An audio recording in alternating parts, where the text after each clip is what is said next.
Hey guys, Mark from Gunpla Network. Welcome to my review of the HG-UC Sinanju Stein narrative version extra finish. Huge thanks to Gus from Side 7 Exports for sending this over. Sorry it's been a while. When I received the kit to when I built it and stuff, the cuffs and the chest piece took a while to do. That was all reverse wash, so. Alright, let's dive into the review. So here it is. As you can see, I did the chest piece, and that's actually 3 pieces per cuff there. That is reverse washed, so I could have used gold, white, silver. I just didn't want to use those horrible stickers. They were horrific. Now, quick info. Pilot, Zoltan Akkanen, which this is from Gundam Narrative, the movie, or Gundam NT, a lot of people write off. I thought it was alright. Look, anytime Bandai, Sunrise are putting out movies and stuff, I'm all good with it. Especially the level of animation was amazing. But UC 0094, 2 units of the Sinanju Stein were transported in the Earth Federation's Klopp-class cruiser Yunkai. When they were seized by the Sleeves, 1 unit was remodeled as the MSN-06S Sinanju and used as the flagship MS for the organisation, but was lost during the events of the Plus incident. And here you go, this is the accessories, as I keep giving you this quick history, everything you see there. You can see here, this is the shield. Now, I didn't see a lot of information about this, it's just called a shield. I'm sure it has a model number or something, but it's just the Sinanju Stein shield. Now, I kind of like the Sinanju Stein more than I like the Sinanju, just because in the Xeon-esque appearance, it's just too over the top with the curves and stuff. This more squarer version, more grunt-looking or Gundam-like even version is much more to my liking. What you can see here is the grenade launcher, and it's pretty simple. It was just kind of like a couple of parts sandwiched together, so there is a seam down the middle to get rid of. It's in that extra finish metal grey kind of look. So this is the shield and launcher, so they do combine. Now I haven't used any of the stickers because they suck.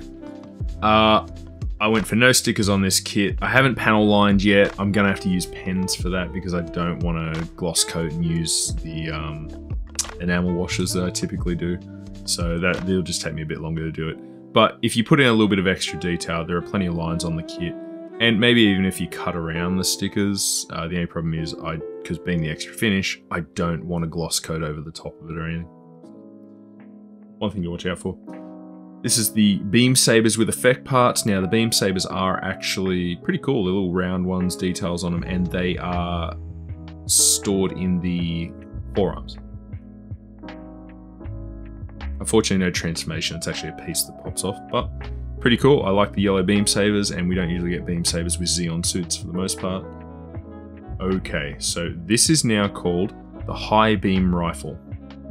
Now I think it's pretty much the Sinanju's beam rifle that you would have seen with the red Sinanju, but it has an extra cover kind of over the top of it, giving it more, I don't know, this thing is almost like Earth Federation kind of styled, obviously because they stole it from Anaheim and they build general looking mobile suits. And you can see, yeah, it's not badly detailed. Now, this is the Bazooka Short Mode. Now, unfortunately, not being a real grade, right, which, Bandai, I'm still waiting for my real grade Sinanju Stein. It doesn't actually transform, it's just parts slapped together down the middle, and there's a kind of like a cone on the end of it, that short part, short barrel, and then you swap it for the long barrel if you want to use it in full extension mode. It's nicely detailed, but seams you'd have to remove, and then, there's a nub there underneath. Now this is the bazooka in long mode, so if it was actually extended out, think about the RG Unicorn Banshee.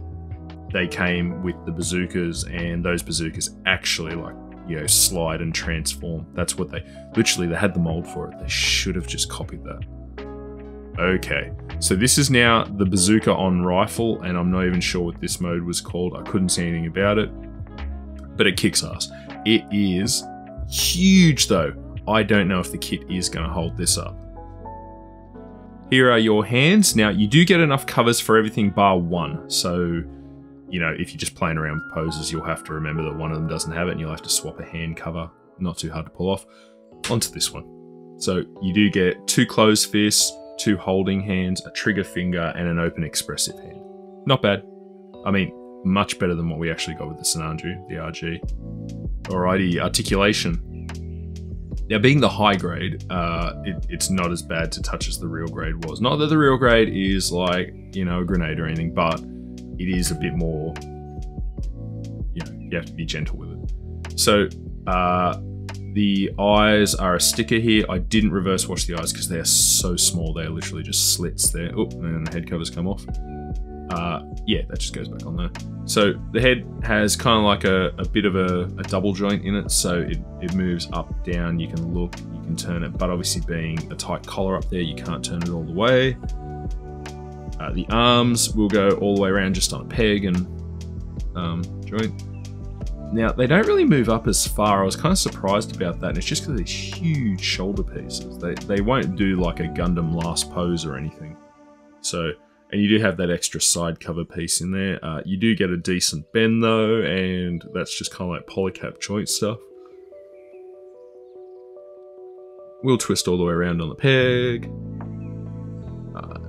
You're getting a bit of a closer look at those reverse wash bits I did. Not bad for my first attempt, I'm going to say so for myself, guys. Now, these covers at the side, yep, there you go, that's where the beam sabers are stored, so you have to pop them off to do it. Unfortunately, there's no kind of hinge mechanism, which could be a cool mod if you can do it. Waist joint, not too bad, but, you know, I kind of like waist movement, but not too much waist movement because that becomes loose over time. There we go. I've actually, in the middle there, they were joined, so I've actually just cut mine and sanded the edges back to make them round. And yeah, look, it's no issue. They're actually fairly tight in there. They're not loose and floppy. Easy to do. Now, there's the leg. When you move the knee up there, you actually do get like a kind of bit of the armor goes out with it, and you can see the frame underneath. Ankle, not too bad. Movement. Now, you do have a pretty decent amount of movement on the legs and the waist. So, not too bad. I haven't built a high grade in a while, so this was actually kind of cool. Now that moves a little on the back there, but it's on a polycap inside the armor that moves around, but you don't get a whole huge amount of movement. It kind of pops out a little, pops back, that's it. So you can pretty much do the splits except for those huge side skirts, so not too bad. Overall, pretty good articulation on this. The fuel tanks are in a polycap in the backpack. Now, obviously this is slightly smaller, not much, but slightly smaller than the, yeah.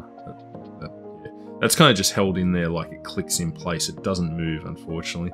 But you don't get as much movement as the other Sinanju on the RG's kind of backpack. But I kind of wish like Bandai had taken a fusion of these two kits, because the HG has its good points and the RG has its good points, but it was just that recycled RG frame that killed it. So, alright, there you can see what's holding up top. Overall, pretty good articulation. Alright, here it is, fully loaded up with everything, probably except the spare hands and the beam saber effect parts. Now, that rifle, I had it sitting up and out for a bit, but it does slump down. So resting on the ground is going to be its pose, and you even have that little extra piece on there. You could hold it up a little. If you wanted to two-hand hold it, hopefully the backpack would counteract the rifle pulling the kit forward. But it's just a big boy overall.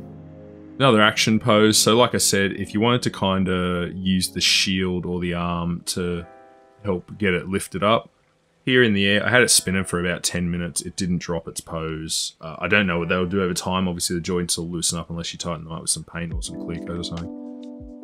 But it was pretty good. I quite like the looks of the bulkiness of this kit. And like I said, compared to the other Sinanju, this is squarer rather than rounded. That's where the Neo Xeon, or sorry, the Xeon version was rounded off a bit compared to this sleeves kind of version. So here it is in a comparison shot with the HGUC Zaku one, also from Side 7, because this was the special artwork version that I did about a year or so back. It was pretty cool.